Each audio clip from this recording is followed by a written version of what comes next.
So ఇప్పటివరకు దేశవ్యాప్తంగా కూడా అటు బీజేపీ ఇచ్చిన స్లోగన్స్ ఎన్నో మనం విన్నాం.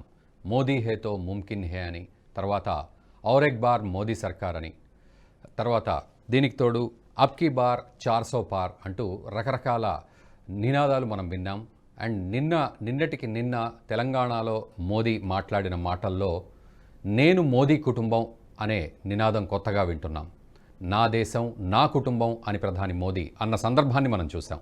అయితే నేను మోదీ కుటుంబం అంటే ఏమిటి, ఆ వ్యాఖ్యల వెనుక ఎంతటి అర్థం ఉంది, ప్రతిపక్షాలను విమర్శించే క్రమంలో కానీ లేకపోతే ప్రతిపక్షాలు చేసిన విమర్శలను ప్రతిదాడి చేసే విషయంలో కానీ ఇటువంటి నినాదాలు ఎత్తుకున్న సందర్భం కనబడుతోంది. అయితే నేను మోదీ కుటుంబం అని ప్రజల చేత అనిపించే ప్రయత్నం ప్రధాని మోదీ ఎందుకు చేశారు?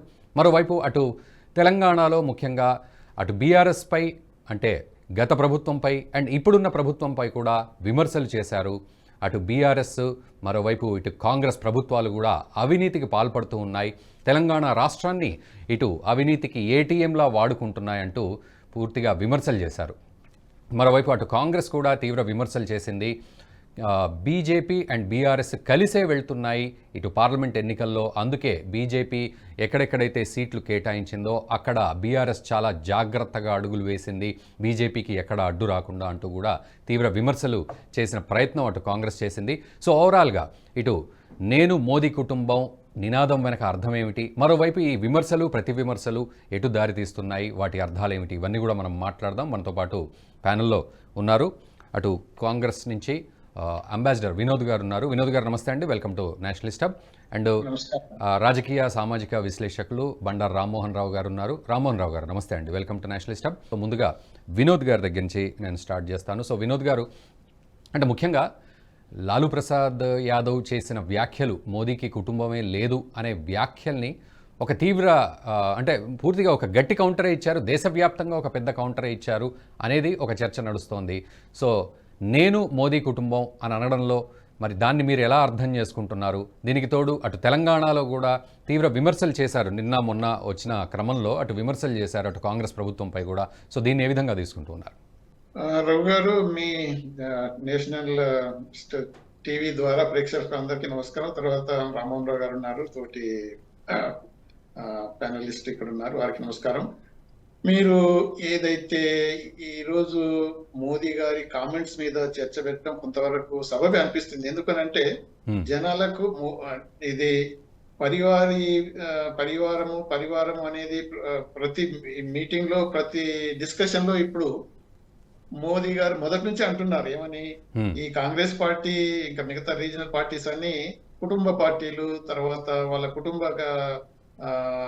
పాలిటిక్స్ తప్ప దేశానికి గురించిన పాలిటిక్స్ కావనేది మాత్రం ప్రతిసారి క్రిటిసైజ్ చేస్తూనే ఉన్నారు. ఇప్పుడు ఇంకా ఎందుకంటే ఎలక్షన్ దగ్గర వచ్చినాయి కాబట్టి ఆ పిచ్చి పెంచి తీవ్రంగా స్పందిస్తున్నారు.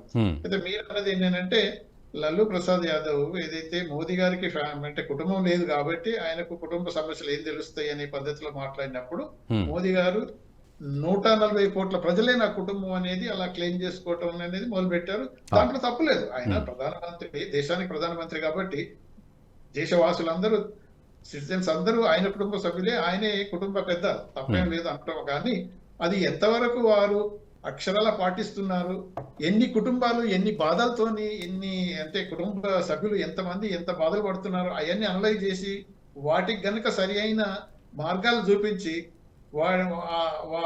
వారి కష్టాలు నష్టాలు కుటుంబ పెద్దగా పంచుకొని తీర్చి గనుక చేసినట్టయితే నిజంగా ఆయన క్లెయిమ్ మనం యాక్సెప్ట్ చేయాలి.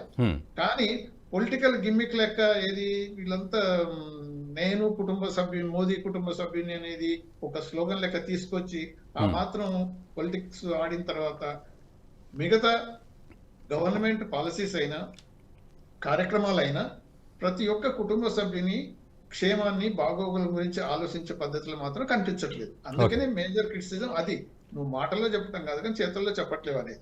ఇంకొకటి ఏంటంటే అదే ధోరణిలో ఆయన కాంగ్రెస్ ప్రభుత్వాన్ని ఇప్పుడు కనీసం 3 నెలలు కాలేదు, 10 సంవత్సరాలు బీఆర్ఎస్ ప్రభుత్వం టీఆర్ఎస్ ప్రభుత్వం వాళ్ళు అంటున్నారు, 10 సంవత్సరాలు మోదీ గారి ప్రభుత్వమే వెళ్తూ ఉన్నారు.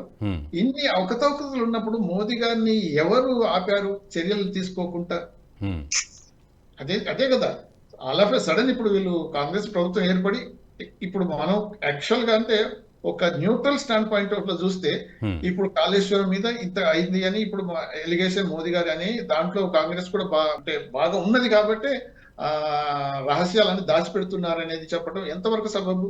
ఇప్పుడు డ్యామ్ సేఫ్టీ ఏదైతే ఏజెన్సీ ఉందో వాళ్ళు వచ్చేస్తున్నారు, స్టార్ట్ చేస్తున్నారు. అంతకన్నా ముందు ఇంకా వేరియస్ ఏజెన్సీస్ కూడా ఇమ్మీడియట్ గా ఏది రిక్వెస్ట్ చేయటం లేకపోతే ఆర్డర్ చేయటం, ఆఫీషియల్స్ అయితే ఆర్డర్ చేయటం, agencies out side government of Telangana ఉంటే వాళ్ళని రిక్వెస్ట్ చేయటం, క్విక్ గా ఏదైతే చర్యలు తీసుకోవాలో కనీసం ఎనలైజ్ చేయండి, స్టడీ చేయండి అయితే అప్పుడే నడిపించారు. ఇప్పుడు ఏదైనా మనం చర్య తీసుకోవాలన్నప్పుడు 10 ఏళ్ళు మీరు తీసుకోకుండా ఉండి కనీసం 3 నెలలు గడవక ముందే ఏం చేశారు అన్ని దాచిపెడుతున్నారు అనటం అనేది అది కరెక్ట్ కాదు. మోర్ ఎవర్ ఆయన ఉద్దేశం ప్రైమ్ మినిస్టర్ గా ఉండి తెలంగాణ గవర్నమెంట్ మీద సర్జికల్ స్ట్రైక్ చేస్తాము, ప్రజలంతా కోఆపరేట్ చేయండి అని అంటే సర్జికల్ స్ట్రైక్ అనేది అంటే పోయిన సర్జికల్ స్ట్రైక్ కూడా పొలిటికల్ గెయిన్ కే క్రియేట్ చేశారా అనే ఒక అపోహ కలిగించేటట్టు మాట్లాడుతున్నారు. అది అయితే కరెక్ట్ కాదు. అంతవరకు మాత్రం మనము అంటే క్రిటిసైజం తప్పదు. ఎందుకంటే పొలిటికల్ పార్టీస్ ప్రతి మీటింగ్లలో ఒక పార్టీ మీద ఇంకో పార్టీ క్రిటిసైజ్ చేస్తూనే ఉంటది, లేకపోతే ఎలిగేషన్స్ పుట్టుతూనే ఉంటది. కానీ ప్రధానమంత్రిగా ఉన్న బాధ్యత చాలా పెద్దగా ఉంటాయి. మామూలు పొలిటికల్ ఏదో లీడర్ పార్టీ గురించి వచ్చి మాట్లాడిన దానికంటే ప్రధానమంత్రిగా ఉన్నప్పుడు ఇప్పుడు దేశం అంతా నా పరివారమే, అంత కుటుంబ సభ్యులంటే అది మెచ్చుకోవాల్సిన విషయమే. కానీ సర్జికల్ స్ట్రైక్ చేస్తాము తెలంగాణ గవర్నమెంట్ మీద, ఇది కరప్షన్ భాగాలు పంచుకుంటున్నారు బీఆర్ఎస్ ఏది కాంగ్రెస్ ప్రభుత్వం, అందుకని చర్యలు తీసుకోవట్లేదంటే ఇక మరి ఎలిగేషన్స్ ఎన్ని ఎత్తొచ్చు. 10 సంవత్సరాల నుండి ఇప్పుడు కవిత మన కేసు చూద్దాం, అది అందరికీ తెలిసిన మాట కదా. క్లియర్ కట్ కేసు ఏంటంటే మీరిద్దరు హ్యాండ్ ఇన్ గ్లవ్ ఉన్నారు కాబట్టే అక్కడ ఢిల్లీలో ఉన్న డిప్యూటీ చీఫ్ మినిస్టర్ నుంచి మొదలు పెడితే ఎంపీల కానీ మిగతా లీడర్ల కానీ అందరినీ లోపల పెట్టవచ్చు. కానీ ఇన్ని ప్రూఫ్స్ ఉన్నా కానీ కవితను ఎందుకు ఏమాత్రం టచ్ చేయకుంటున్నారంటే మీ అండర్స్టాండింగ్ అని ప్రజలు అనుకుంటూనే ఉన్నారు. దాంట్లో ఇక మన సందేహమే లేదు. అంటే ఇటువంటి అన్ని ఉన్నప్పుడు మోదీ గారు 3 నెలలు కాకముందు కాంగ్రెస్ ప్రభుత్వాన్ని ఇలా ఏది వీళ్ళు కూడా పార్ట్నర్ ఇన్ కరప్షన్, అందుకని ఇలా జరుగుతుంది, నేను సర్జికల్ స్ట్రైక్ చేస్తాను అనేట మాత్రం అది కరెక్ట్ అనిపించట్లేదు. రామ్మోహన్ రావు గారు వారు అన్నట్లుగా సో అటువంటి అలిగేషన్స్ ఎన్నైనా చేయొచ్చు, అది నిజము అబద్ధము అని పక్కన పెడితే అలిగేషన్స్ ఎన్నైనా చేయొచ్చు, అలా కాకుండా ఉంటే బాగుండేది. సరే, దేశమంతా నా కుటుంబం అనడం దాన్ని స్వాగతించవచ్చు అంటున్నారు. సో మీ పరంగా మీరు ఎటువంటి అనాలిసిస్ ఇస్తున్నారు? అంటే నిన్న మొన్న తెలంగాణలో ఎటువంటి రెస్పాన్స్ వచ్చింది అంటారు ప్రజల నుంచి? మరోవైపు నా దేశం నా కుటుంబం, తర్వాత నేను మోదీ కుటుంబం, మొత్తానికి దేశం మొత్తాన్ని ఒక కుటుంబంగా వర్ణించడం అనేది ఆ బ్రాడ్ మైండెడ్నెస్ని తీసుకోవాలా, ఎలా అర్థం చేసుకోవాలి ప్రజలు కూడా? రగ్ గారు, మీకు అట్లాగే తోటి ప్యానలిస్ట్ వినోద్ కుమార్ గారికి అట్లాగే ఎన్హెచ్ ప్రేక్షకులకు నమస్కారం. వసుదైక కుటుంబం నుంచి మోడీ కుటుంబంకి వచ్చేసారు మోడీ గారు. వసుదైక కుటుంబకం మన భారతీయ ఆత్మ, ప్రపంచం అంతా కుటుంబం అనుకుంటాం. మనుషులు నేను, నా కుటుంబము, నా మండలము, నా జిల్లా, నా రాష్ట్రము, నా దేశము, నా ప్రపంచం, నేను ప్రపంచం దాకా చూస్తాను. అందుకని మన వసుదైక కుటుంబం అనేది మన భావన, భారతీయ ఆత్మ భావన.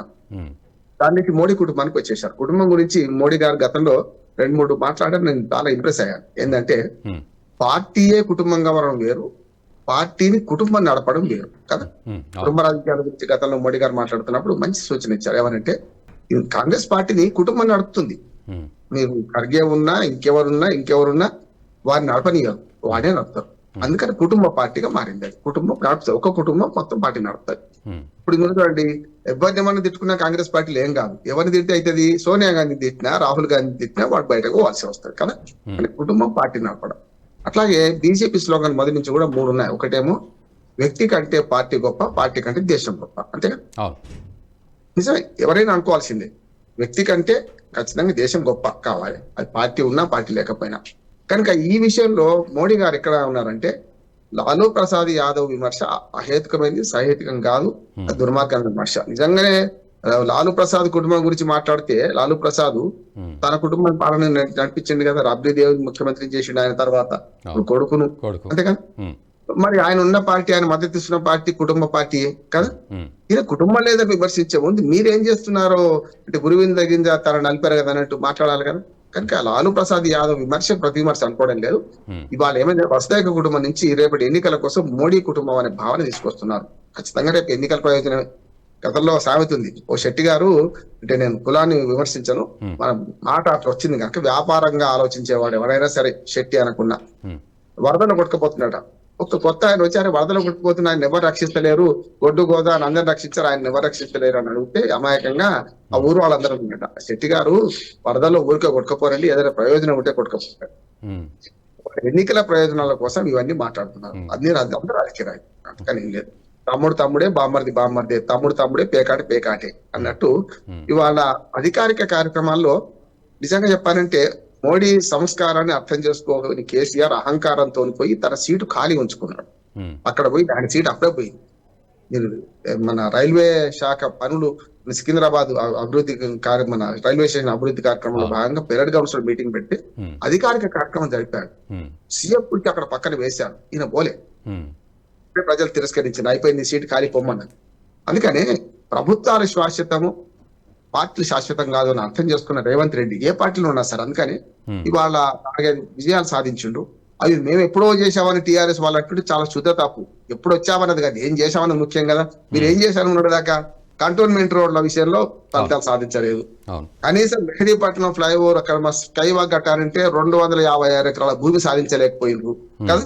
ఇట్లా 100 చెప్తాను. త్రిపుల యుటిలిటీస్ కోసము ఆ యుటిలిటీస్ 200 కోట్లు ఖర్చు అయిందంటే ఆ 200 కోట్లు మేము చెల్లిస్తాం అనే మాట అనలేకపోయినరు. అవును, రేవంత్ రెడ్డి గారు రాగానే 3 మంచి మాటలు మాట. నేను రేవంత్ రెడ్డి అనుభవశూన్యుడు కావచ్చు, మంత్రి చేయకపోవచ్చు, ఏం చేయకపోవచ్చు, నాకు కావాల్సిన తెలంగాణ రాష్ట్ర ప్రయోజనం నిమిత్తం 2 రాష్ట్ర కేంద్ర ప్రభుత్వాలు ఎట్లా పనిచేస్తూనే కావాలి. వినోద్ గారు బాగా అంబాసిడర్ గా దేశాల మధ్య సహకారం ఎట్లా అవసరమో రాష్ట్రాల మధ్య సమాఖ్య స్ఫూర్తి అవసరం. ప్రభుత్వాలు శాశ్వతం, స్పష్టంగా చెప్తున్నా. మోడీ గారు ఇప్పటిదాకా ఏమి ఇయ్యలే కనుక 2021 నుంచి మా నాన్నగారు అక్కడికి పోలేదు అని మనకు డీజే టిల్లు అంటున్నాను. నేను చివరగా మాట్లాడుతున్నాను. ఏది 2 డీజే టిల్లుడు ఉన్నారు మనకు, మన కేటీఆర్ గారు అట్లాగే రేవంత్ రెడ్డి గారు. పరస్పరం మొగోడైతారా, దమ్ముంటే ధైర్యం ఉంటారా అని మాట్లాడుకుంటుంటారు. వాళ్ళు డీజే టిల్లుడు అంటున్నాను. అంటే వీళ్ళు ఏం చేస్తున్నారంటే పరస్పరం విమర్శల్లో అసలు విషయం మర్చిపోయి వాళ్ళే బౌన్స్ అవుతున్నారు.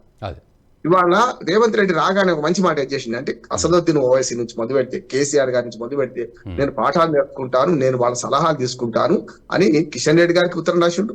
మోడీ గారి దగ్గర కలిసి వచ్చిండు. ఇవాళ విమర్శిస్తున్నాడు, తప్పంటున్నాడు. ఇవాళ మన టిఆర్ఎస్ వాళ్ళు ఏమంటున్నారు, మోడీను మన రేవంత్ రెడ్డి ఒకటే, రేపు ఆధునిక మన తెలంగాణ మన ఏమంటారు ఆయన షిండే అవుతున్నారు అని అంటున్నారు. కంట నేను ఏమంటున్నాను, 3 ముక్కలాట జరుగుతుంది. ఎవరికి బి టీం కాదు, ఏ టీం కాదు. సన్యాసుల మఠాలు అంతకన్నా కావు. బీఆర్ఎస్ పోయి బీజేపీతో పొత్తు కొట్టుకొని 4 సీట్లు తక్కువ చేసుకుందాం అనుకుంటాడా? కానీ అది పనికొచ్చింది. ఆ అస్త్రము కాంగ్రెస్ పనికొచ్చింది. నిజంగా బీజేపీ బండి సంజయ్ ఒక మంచి మాట అన్నాడు. ఏమన్నాడంటే, మేము చేసిన కృషి అంతా మేమేమో లాగు బట్టి గుంజుదాం అనుకున్నాం, బీఆర్ఎస్ లాగు పోసిపోయింది, కానీ ఫలితం పొందింది ఎవరంటే కాంగ్రెస్. అంతే కదా. అందుకని ఏమంటున్నాను, మోడీ గారి విషయంలో సహకారం తీసుకోవడంలో రేవంత్ రెడ్డి తెలంగాణ రాష్ట్ర ముఖ్యమంత్రిగా నేను ఇప్పుడే 100 రోజులు కాలేదు సార్. 29 రోజులు ఫిబ్రవరి, రేపు 7వ తారీఖు 100, 29 రోజులు కనుక 2 రోజులు తక్కువ ఉన్నది. అట్లా చూసుకుంటే ఎల్లుండికి 100 రోజులు అవుతుంది. 90 రోజులు, 100 కూడా 90 రోజులు కాకముందే 4 విజయాలు సాధించండి. ఒకటి త్రిపుల 300 కోట్ల యూటిలిటీస్ మేము పెట్టుకుంటామని నితిన్ గడ్కరీ గారే స్వయంగా చెప్పారు. అక్కడ మార్పు కోసం ప్రయత్నం చేసిండు. అధికారుల మాట వినలే. ఆయన మీటింగ్ లో కూర్చుంటే ఆయన ఏమన్నాడంటే, అరే దీనికోసం మళ్ళీ రూల్స్ ఎందుకు చేంజ్ చేస్తారు, ఆ యూటిలిటీస్ మనమే పెట్టుకోవాలి కదా, ఎవరు రాసిరే ఉత్తరం అని చెప్పి బెదిరించి మరి ఆ 300 కోట్ల రూపాయలు వీళ్ళు అడగక ముందే మేము భరిస్తామన్నారు. త్రిపుల విషయంలో, ఉత్తర భాగం విషయంలో టెలిఫోన్ స్తంభాలు, కరెంటు స్తంభాలు, పైప్ లైన్ మార్చడం కోసం. రెండోది ఏమైంది, మెహదీపట్నం ఫ్లైఓవర్ది అక్కడ స్కై వాక్ 250 ఎకరాలు పంచు. నేను మొదటి నుంచి బతుకుంటున్నాను, ప్రతిసారి మన చర్చల్లో వస్తుంటది. కంటోన్మెంట్ భూముల సంగతి ఏంది, మనకు ప్యారడైజ్ నుంచి కళ్ళకోయ వరకు, మనకు జేబీఎస్ నుంచి మన షామినిపేట వరకు, తుమ్కుంట వరకు, ఔటర్ రింగ్ రోడ్ కలిపే దానిలో చాలా రక్షణ శాఖ భూములు ఉన్నాయి. వాళ్ళు అసలు నిజంగా రోడ్లు బంద్ చేస్తుంటారు. అప్పుడు మల్కాజ్గిరి మలకలగిరి అయింది. మల్కాజ్గిరిలో 3 దిక్కుల రైల్వే పట్టాలే. 5 లక్షల మంది నివసిస్తున్నారు ఆ ప్రాంతంలో. 5 లక్షల మందికి రోజు పరీక్షలే, రోజు గేట్లు పడుతుంటాయి, కొన్నిసార్లు మొత్తం రూట్లు మూత పడుతుంటాయి. రక్షణ శాఖ మంత్రి దగ్గరికి వెళ్ళి ప్రపోజల్ పెట్టిండ్రు. దానికి మన మిత్రుడు అయోధ్య రెడ్డి గారు, నాకు మంచి మిత్రుడు, వారు ఇప్పుడు సీఎం ఆఫీస్ లో ఉన్నారు. వారు ఏం చేశారు, ఎట్లా పెడితే అంటే ఎక్కడ కీలెరిగి వాద పెట్టాలి, వేడినప్పుడే గురపాన్ని మనకు వేడిని మన ఇనుప ముక్కలు కొట్టాలి. ఏం చేసిండు, ఎట్లా పెడితే ఒప్పుకుంటారని రాజ్నాథ్ సింగ్ తీసుకెళ్లే ప్రపోజల్ వెంటనే రాజ్నాథ్ సింగ్ గారు ఈ రెండింటికి ఆమోదించారు. ఇప్పుడు కేటీఆర్ ఏమంటున్నాడు, మేము మొదలు పోరాటం ఎంత చేసినా మనకి పోరాటం తర్వాత ఫలితం. ఇప్పుడు తెలంగాణ వచ్చిందని చాలా మంది పోరాటం అంటారు, క్లైమ్ చేసుకుంది ఎవరు, టీఆర్ఎస్ కదా. ఇది అంతే. నేనేమంటున్నానంటే వాళ్ళ రేవంత్ రెడ్డి గారి పనితీరు, ముఖ్యమంత్రిగా రేవంత్ రెడ్డి పార్టీ పక్కన పెట్టండి, ముఖ్యమంత్రిగా ప్రధానమంత్రితో ఎట్లా పని తీసుకోవాలో తెలుసు. ఇంకొక ప్రశ్న మీరు అడిగారు, ఏమనంటే